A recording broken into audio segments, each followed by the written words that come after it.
And problems on the track for Joe Screen there, and he doesn't want that at this stage, PC. No, he's got some clutch problems here. That's Steve Johnson tightening the springs on his clutch up. His clutch mustn't have been biting hard enough. There is Joe Screen now up into action. Number 7 there for the Belle Vue Aces. Chris Manchester coming in as a reserve replacement for Jason Hawkes in yellow and black and going from the inside.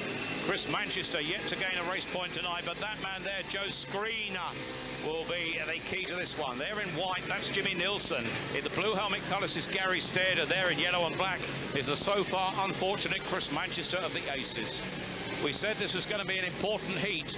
And looking at this, well, if Belle Vue Aces are going to keep in this match, I think Jimmy Nilsen, Peter, has got to finish in front of Joe Screen. He has. He's got to make this start. There's no doubt about that, because, of course, if Chris Manchester doesn't score in this one, Jimmy's basically got to cover him by winning this race.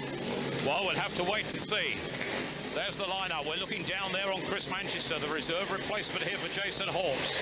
Green light goes on. Starting marshal walks away, and away they go. On the inside in blue, it's Gary Stead, but look, Jimmy Nilsen is picking it up. He's forcing Joe Screen wide. He holds Joe Screen up on the fence. A marvellous piece of track occupation there by Jimmy Nilsen with the battle out front. Screen is going to come through on the inside. At the moment, back in third place is Gary Stead. Tailed off as expected at the rear is Chris Manchester. But what a battle out front between those two Grand Prix riders, PC. Yeah, well, they're both off to Sweden tomorrow for the Swedish Grand Prix on Friday night, and of course this is going to be a big psychological thing here for Jimmy Nilsen, because at this point he's beating Joe Screen, who's trying so hard to get by.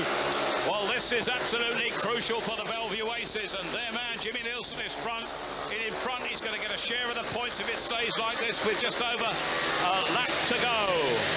Jimmy Nilsen heads Joe Screen. Back in third place is Gary Stead. Stead's putting pressure, but they're going to get second and third, the whole Vikings. There's no doubt about that. But out front, Jimmy Nilsen must have changed something here, because he's looking mighty impressive to finish, in fact, ahead of in second place in blue. There was Gary Stead. Third was Joe Screen. That is 3 points apiece, the heat score. It's 29 to the whole Vikings. It's 31 to the Belle Vue Aces. Plenty still to race for, and look at Jimmy Nilsen tumbling off. I hope he hasn't hurt himself there with the Grand Prix coming up. He's won the heat, but he's finished up on the deck, and that is tragic for Jimmy Nilsen. I wonder what happened there, PC. Well, he looks as though he caught the fence or something. He seemed to fall very, very heavily, and he wasn't aware of that. But here we can see this.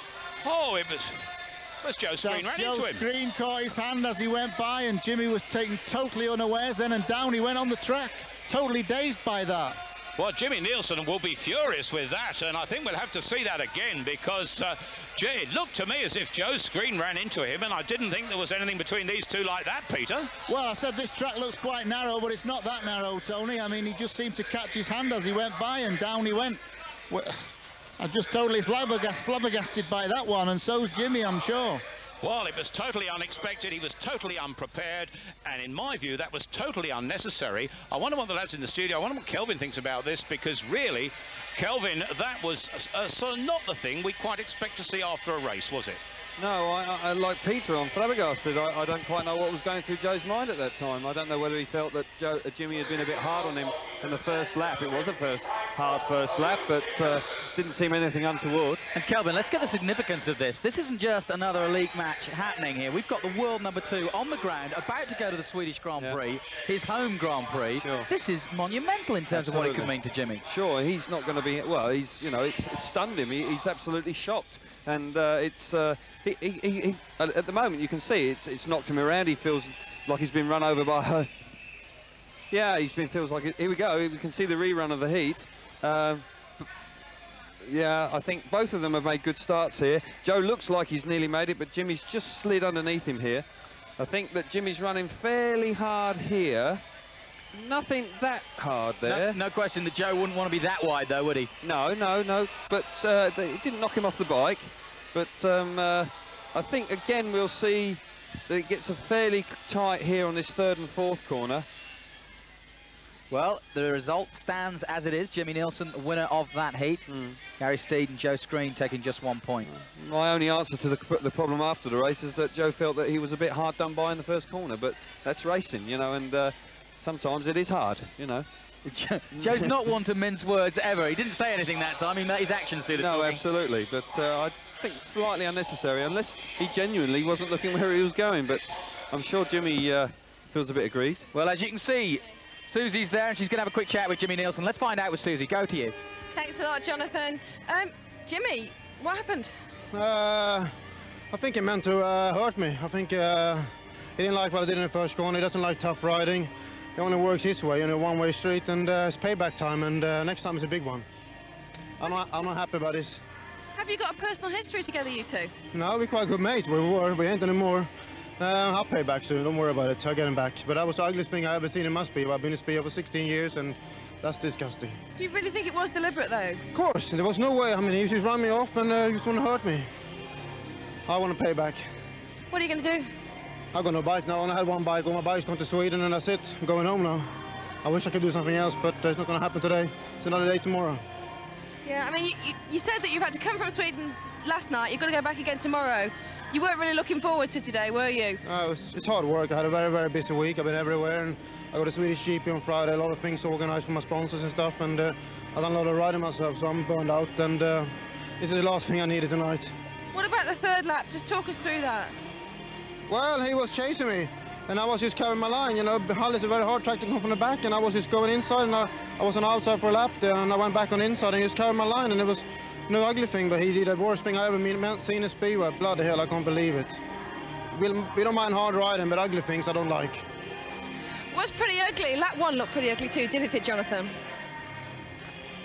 Yeah, it did look pretty ugly, and Joe, you're here in the studio with us. We've just been having Jimmy Nilsen. He is not happy, and tell us about what you feel about it. Well, I wasn't happy. I didn't really expect to hit him as hard as I did, and I didn't really mean that, to be honest. I just hit him just sort of wobbling, because he did stuff me big time. I thought he did. But I guess that is Speedway, but let's take a look at it. If we can take a look at it, I think you'll know that it came out harder than perhaps you'd have expected. So the truth of the matter is you didn't really mean to knock him off. Here is the start of the race. Walk us through this. Let me tell me how you see this. See, I thought I made the start, and I've sort of run wide. Jimmy knows I'm there, and I'm sort of in front of him, and he can see me. He just looks at him. He run me really wide there. You know, no need for that, you know. No. He knows it's fed slimy on the outside. Yeah. You know, and he knows it's, you know, you get there and you can't go back. You know, you either go. If I wouldn't have been able to hang on to it, you know, I might have gone through the fence, but. Yeah. You know, I did that, and I was a bit annoyed, and after the race I spent to just catch his elbow, and I caught him, you know, and off he went. Never mind. Yeah. Maybe you would regret that now. Yeah, I do, but at the end of the day, you know, he was out of order for stuffing me, really. You know, he knew he was bad on the outside there, but, you know... It's one of those awkward things. Obviously, you felt aggrieved in the first corner, but you know that sometimes racing is hard, but I didn't see any real contact there, or from the angle we were looking at. No, but he knows how the track is riding. You know, it is very bad on the outside up there. You know, it is very slimy, it is very flat. You know, and he did run me, and he expected me to go either into the fence or stop in a big way. I've got to interrupt because Jimmy Nilsen has gone to the referee. Let's find out what he's doing now. I mean, there wasn't even distance between us. He ran in straight into me, purpose. He meant it, every single bit of it, every single bit. If you want this, then you're going to get harder and harder. And what do you think? He didn't do nothing? Well, what? Well, you know and I know he ran me off the bike. It was purposely done. I mean, bloody hell, I never meant I'd seen anything shit like this before. Well, as you see, Jimmy's absolutely furious about this. He really feels that it was absolutely deliberate, so that's why he's on the phone to the referee. Yeah, Jonathan, more controversy.